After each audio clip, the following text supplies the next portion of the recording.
All right, everybody. As the Cardinal Cowboy, a lot of people do, I have an affinity for music. Why? Lots of stuff. Family stuff. Mom's a drama teacher. We've talked about that many times.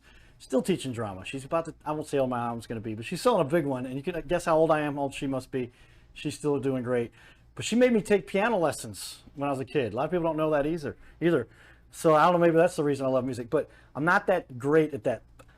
But in that void, we bring in the gurus, the experts, the guys who are awesome at it. So, ladies and gentlemen, give it up for my buddy Anthony J. Russo. I just call you Russo. For a long time, I thought your first name was Russo. I mean, I can, as far as I can remember, my dad wrote the last name on like every tool he ever had in the fattest permanent marker money can buy. There's just Russo on everything. Everybody, all my dad's friends from growing up always called him Russo. Just it kind of feels a little bit like, junior high school PE class. Everybody's on the last name basis, but yeah, man, just most people call me Russo. And it's stuck, and now you're Russo and Co. Yep. And awesome, one of the best entertainers in the area for sure. But one of the best. Right, I'm going to even go as far as I might say one of the best entertainers in the country. And I'll say that for his music, but he's one of the best tap dancers in the world. And I can say that with confidence because I didn't realize this. If you've ever seen Russo's, Anthony's, or you go by Tony or is it Anthony? I've never been a Tony. My band jokes around, they call me Tony Joe. Right. But what I wanted to, I told Anthony, I told Russo before we got started, we had our conversation in the green room here, but we talked about, tell me that history you have. Like, you want to talk about somebody who's been on the biggest stages in the world. This guy right here as one of the top tap dancers in the world, like training hundreds of kids at one time, making a great living, and then the world went through the crazy funk that we won't even talk about. We all know what that was. Changed everything. Yeah. And so here you are. Let's go back and tell me a little bit more about that history and where you got started. I always ask people, why did you decide to become a tap dancer? It's an interesting career path, but look where it's led, and tell us how you got here. I mean, naturally, it starts with my family's local business here in St. Charles. They have a dance studio since 1974. My maternal grandparents bought a dance school. They had 3 girls, and my grandfather was in the Air Force, so he was traveling all the time. And my grandmother was working at the desk for a dance studio and they decided to invest in the dance school. So my mother and her 2 sisters were teaching. By the time they were teenagers, they were teaching at this dance school. And when I was born into it, my mom said it was my idea to start taking dance lessons at 2.5 years old. I don't know if I believe that. You made a conscious effort. Yeah. I don't know if it was a decision, but at least an effort, I guess, by virtue of whatever. It was a kind of a decision. So at 2 years old, you make 2.5 years old, nobody's making decisions for themselves. But you got up there. Do you think you had some affinity? You were entertaining people at that age? I mean, it was entertaining. Just any 2-year-old kid on a stage is entertaining for at least a minute and a half. But by the time I was like a teenager, I realized like I wasn't in love with ballet. I wasn't in love with jazz dance, and I wasn't really like limber and doing acrobatics and gymnastics. I've always kind of gravitated towards the musical side of things. Whenever you get into about 6th grade, you got to choose. You either take like orchestra or choir or band. You have to take like a fine art. And I gravitated to band and percussion and the drums. And I started taking private drum lessons, and that's when I think I was old enough to start having those conversations with my mom, who was a ballerina. She was a tap dancer. She was, a well-rounded, classically trained dancer. Okay. That And, makes some sense then.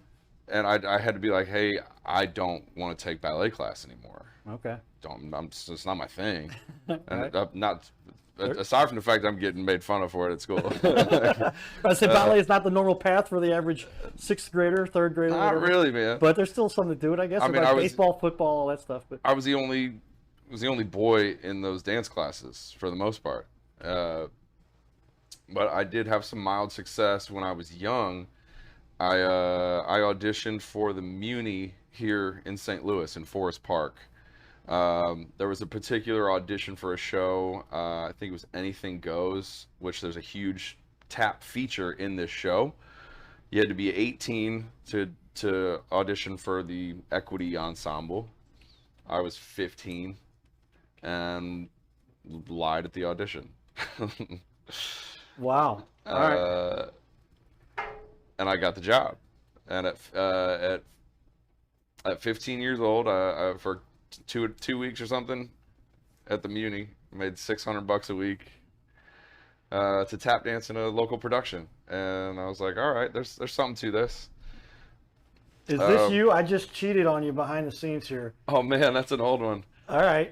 I got hired to teach at the Texas Women's University when I was like 25 or something. I'm gonna throw this up. Is it all right if I throw this up behind us, everybody here? Take a look. Yeah, I at mean, that? look. This is early start, but that's a professional career. You're getting paid to teach. I was pro at this point. Yeah, I taught a week residency at a university in Texas. I was kind of flying by the seat of my pants on that one.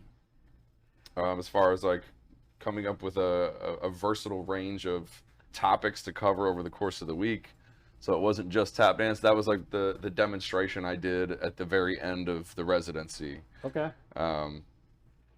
But yeah, I ended up, there was a show that came through St. Louis called Tap Dogs, and I saw it at the Fox Theater. And this was like I said, I got a little bit of heat in school for, being a dancer.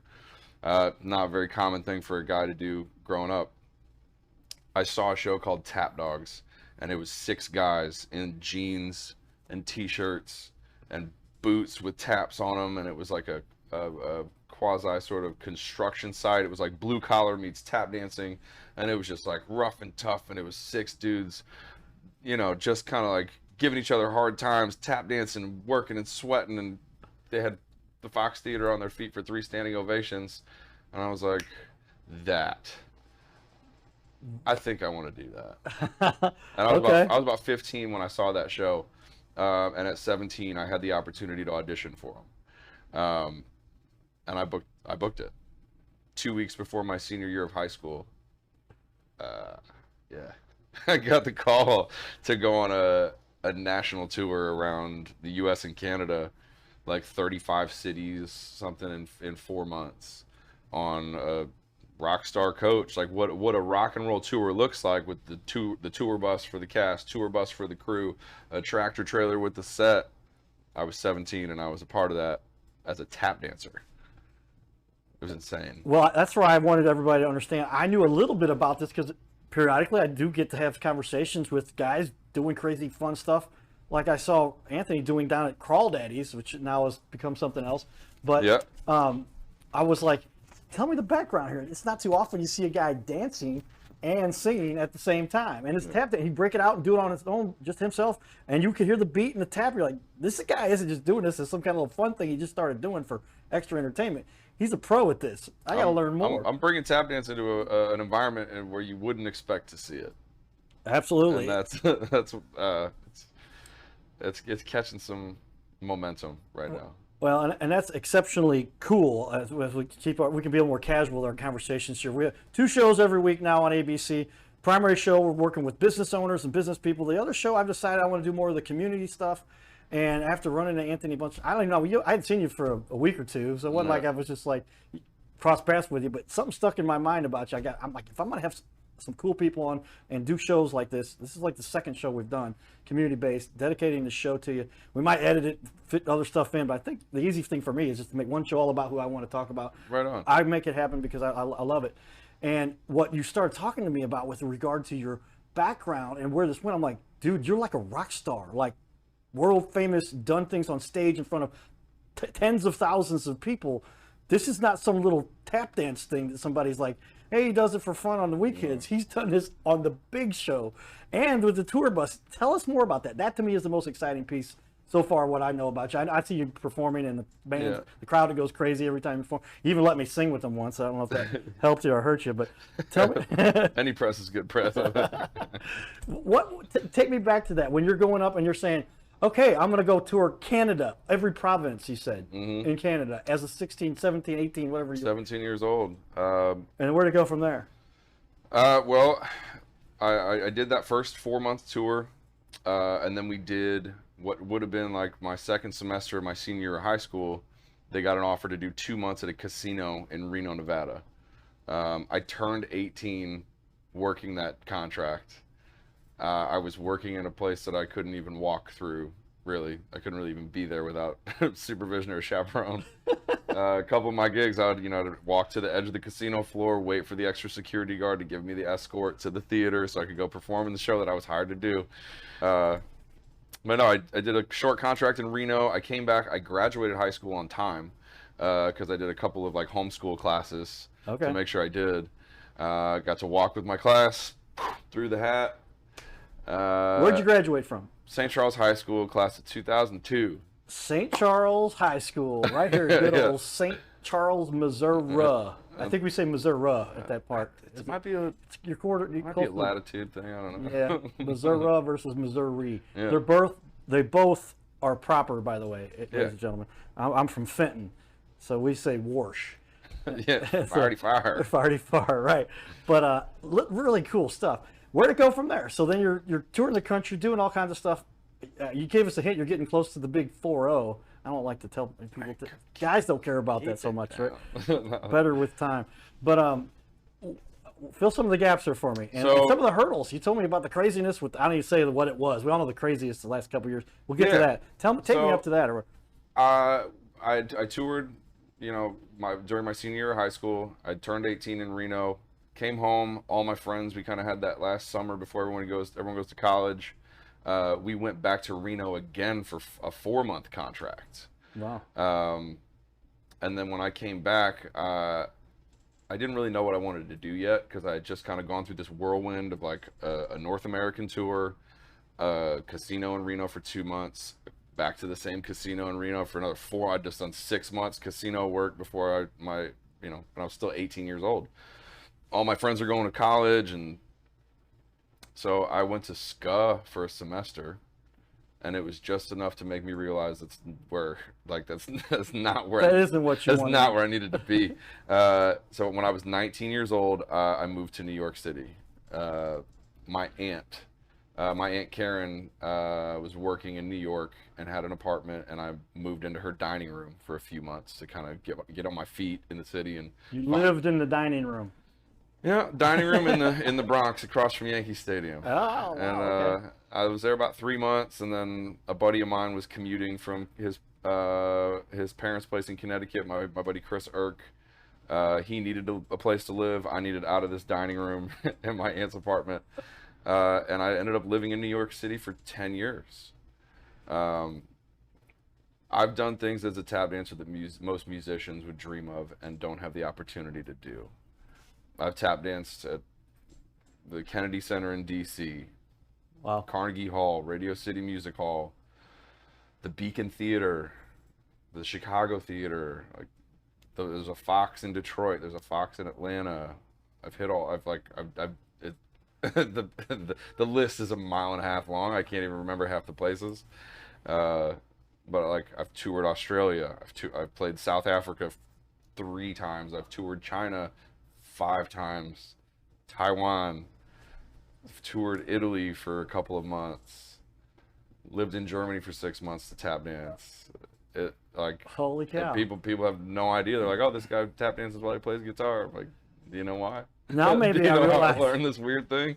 Crazy. Now I may realize why I had you on the show, because the method I've had with this show, the concept I had 6 years ago, was that I felt like a lot of people did understand what I went through with my little accident, being in a coma, a lot of stuff I had to overcome there.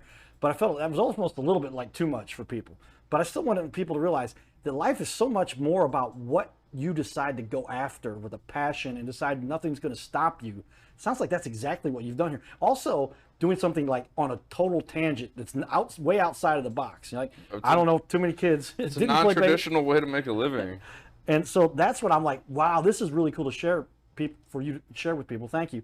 Because now that this will hopefully resonate with some kids, maybe even some adults are like, man, I'm stuck in life. What can I do different? Maybe they're not going to go be a tap dancer. Maybe they will. No, but, I mean, but there's things they can do with their life. So many times I didn't just want to quit ballet. I didn't just want to quit jazz. I wanted to walk away from all of it because I was getting such a hard time. The teachers at school would be like, it's really special what you do.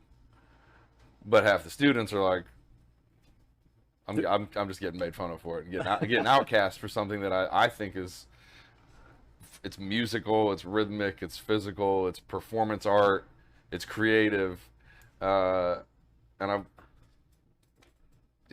just there are numerous times I wanted to quit, and when I was flat broke in New York, I tap danced in the subway for money a good handful of times. Wow. To just pay bills, eat. I'm like, what am I doing? Like, is this worth it? Well, is it gonna pan out? Is it gonna amount to anything, or is it just a pipe dream? Well, and I wouldn't say. I mean, there's just so many directions to go with this, but you have made it in St. Louis. I think you're one of the premier talents that we see here. One of the best bands anybody can go watch. And St. Louis is not some rinky-dink town. People are like, oh, St. Louis fly. No, the community here is huge. We're a top 25. I'm put this up with the rings for everybody. Top 25 market in the United States of America, and there's about 2.5 to 3 million people, depending how far out west and east you go, that watch what goes on here, that travel to Busch Stadium, that see the television stations and all the stuff that you have helped contribute to. And like I said, if I hadn't seen you, I honestly, I've probably watched you perform more than anyone else I've ever seen, because you're right here local. You do stuff at places that I enjoy. You're super entertaining. It's not just a standard, hey, let's all sing a song and go through it, but you dance, you engage, you do fun stuff, interact, and it's just, I think what you do is phenomenal. Thanks, man. And I think you're on the path.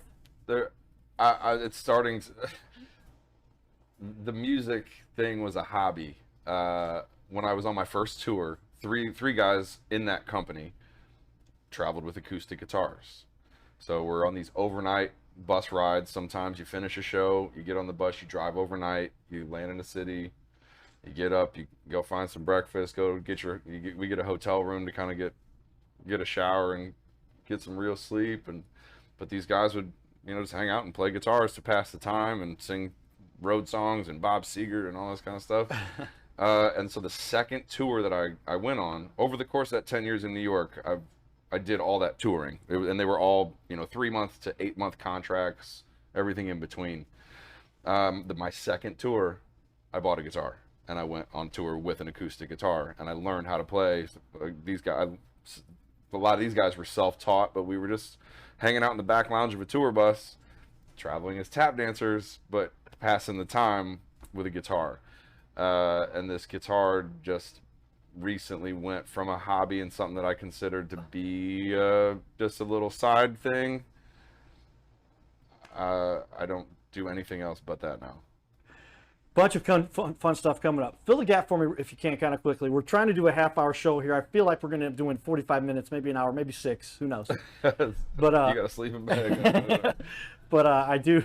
Studio's got all kinds of accommodations if we have to make this longer. But I know you got stuff to do, and we're going to hit. Oh, I got a 3. What time do I got another appointment at? Oh, crap! I got a video interview we got to do in about 45 minutes. But anyway, so literally going from the stage, performing, dance, doing everything you do there.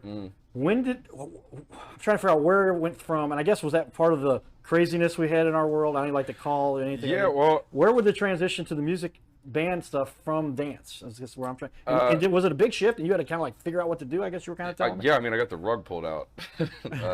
Large scale entertainment, large scale events, and large scale everything was the first thing to go and the last thing to come back. And at the time, I had started this Crawdaddies thing that you brought up a while ago.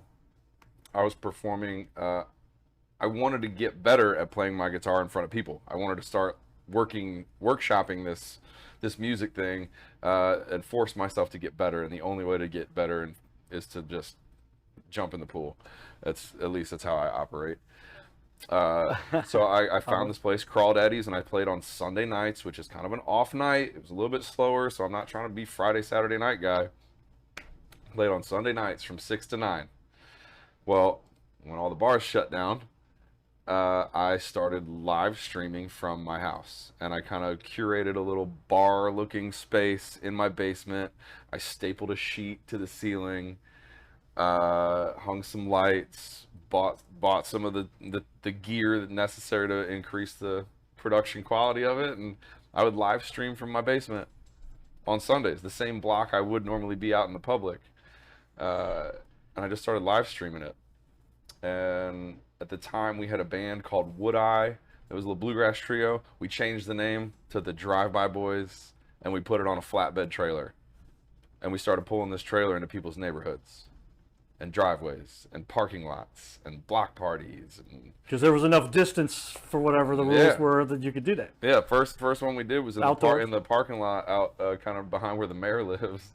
And we brought I had some deep cycle batteries and a big PA system, and I put it out on social media. I was like, come to this parking lot, sit in your car, sit in a chair, whatever, you bring a cooler, whatever. We're going to be playing music till sundown. And about 60-something cars pulled into the parking lot. Some people stayed in the car, and we'd finish playing a song, and people would flash their lights and honk their horn, and windshield wipers are going. Somebody doesn't know how to use their... It wasn't raining. They were doing that to wave at you. Yeah. All right. And that moment, I was like, man, the value of like the human connection and entertaining people, connecting people, and bringing people together, something that you're very familiar with. Right there, I was like, we got to do this. This is what we're going to do like all summer long. So we did this parking lot for free, and then all of a sudden, I've got messages. Hey, can you come play my neighborhood? Hey, we got a block party this summer. Hey, can you come play my, go sing happy birthday to my grandma on her driveway. And these things just started rolling in. And I was like, all right, man, this is something. And we had a trio back then, and now slowly we've just kind of gradually, I've added a couple musicians to the crew.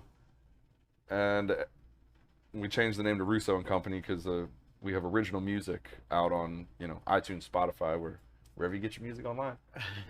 So we changed it to Russo and Company just to clean up the marketing and the branding of it all. Right. Drive-By Boys kind of is specific to that project. We drive up to your house on a trailer. And then from there, the bands and local places. You got, real quick, tell me, because I want you to perform a song here. We got about 5 minutes left in this first half hour. And like I said, we can continue on, but I will have to cut and edit. I do all the production, I do the editing, and send it to ABC. 28 minutes, 30 seconds. And then beyond that, but let's get this in the first 28 that's going to air on ABC. Yeah. And the big event you got going, I've got it up on the screen up here right now. Oh, yeah. I'll put it up there, and I'll actually, I'll put this up on the screen so everyone can now see it. There's an event called 636 Day. I believe St. Louis does one, 314. It's March 14th. Right. Ours is June 3rd. 636. Yeah, 636 Day. And they had the very first one was last year. They blocked the street off. My band opened up for the headlining band last year. There's vendors, and Frenchtown now has a location for Good News Brewing. We've got La Belle Vie, a new cafe down there. There's a rad barbershop, Frenchtown Tattoo Company. They're starting to really build this great artistic district, kind of just a way cooler neighborhood than. So last year we were the opening band, and this year we've been working so friggin' hard. And now, like, I look at the poster, I feel like for the rest of my life my name should be below Steve Ewing. Let me just say that. Yeah. All right. You told me, Steve, I've been watching you for years, man, since I was in high school. That should be the other way around. So, ladies and gentlemen, Steve Ewing is opening for us. I mean, I was like, Steve, I love you, man. I can't even say it. Thank you for being so nice to open for Russo. I mean, you would think he'd be a headliner, I guess what you said. He's just one of the most entertaining guys I've he gets what life is about. I've had some private conversations with Steve, and he just gets it, man. I think he doesn't care. He wants to do whatever's best to help the world, and that comes back. Yeah, he's got a contagious energy. There's things that people say about me is things I say about Steve. Well, But no, there's some great artists too. My buddy Nick Richardson, Yeah. Claudia Rose, Nick Sturgos, the guys from Inimical Drive. They're a local band. They're doing a stripped down acoustic set inside this cafe. You're just gonna get a wide variety of, like, it's local 636 day. Everything you're gonna get is locally curated and crafted, and it's a free event. It's family friendly. We're super pumped to be a part of it. To be on the bottom of the poster last year and be at the top this year is very a huge cool. victory for guys, dreamers like us.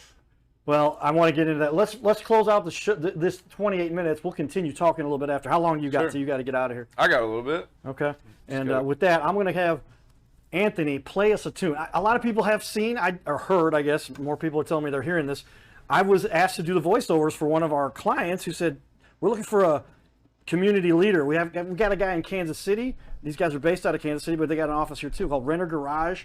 And they've been serving St. Louis. Actually, they've been around forever. They had changed the name. And some people are like, no, that's the same company. It's been around for 25 years or whatever, a long time. And they said, we need somebody in St. Louis like that we have in Kansas City. And somebody named me, and they said, we do these commercials. So I do the commercial at KMOX. RENNER, spell forward and back. Hey, it's the Cardinal Cowboy. And so I bought this awesome mic because it was paid for, but we get to do fun stuff. But on camera, you can see this mic. So Russo just pulled it up there, as he's also become a production manager also for our show here today. Right. Pull that mic up, and we're going to let him sing this song. So let's finish up. You've got just a short bit of the song that's going to air on ABC right now, but keep listening as we fade away into the credits. And then go watch the whole show on yourlittlecastle.com, his Facebook, my Facebook. You'll find it. Giddy up. Right Hit on. it. I wrote this one with a buddy of mine named Tyler Backwoods Lewis. It's called Practice What You Preach. The only mechanic in town has got a broken down old Ford. I seen Dr. Bennett smoking cigarettes out the side door. Caught a county sheriff running red lights with the hammer down. Sober as a judge don't mean nothing in this town. Yeah, we all got a few things to work out. When the going gets tough, the tough get going. Anything Granddaddy said's worth knowing, like doing what you love before you're out of time. Don't burn a bridge that you need to cross. Don't lose a map, cause you might get lost. One in a million is hard to find. Yeah, the hardest things in life are hard to teach. Lord, it's even harder to practice what you preach. I'm a little on the harder side of living. She defines the finer things in life. I don't know how she wound up here with me. I count my lucky stars every night. I was hellbound. She's heaven sent. She's up in that high rise. I'm pitching a tent. Well, I'm